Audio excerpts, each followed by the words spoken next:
Hello and welcome to our video on the future of cryptocurrency. As we look ahead to 2022, 2021 was a great year for crypto. Is whether cryptocurrency Goldman will soar, Sachs accepted crypto, or tease investors along an unpredictable and the first U.S. exchange-traded fund linked to Bitcoin launched. Bitcoin has been up nearly 70% since the start of the year, driving the entire crypto market to a combined $2 trillion in value.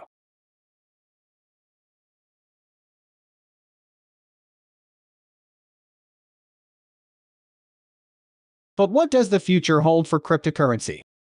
Some analysts predict a crypto crash in 2022, with Bitcoin falling to a low of $10,000, erasing most of its gains in the past year and a half. Others predict that Bitcoin could hit $100,000 by the end of 2023, or even climb to that mark in the first quarter of 2022.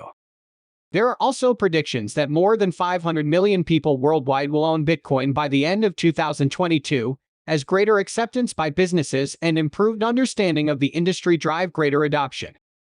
And some investors predict that the first spot Bitcoin exchange-traded fund in the United States could be approved, giving investors direct exposure to the cryptocurrency itself.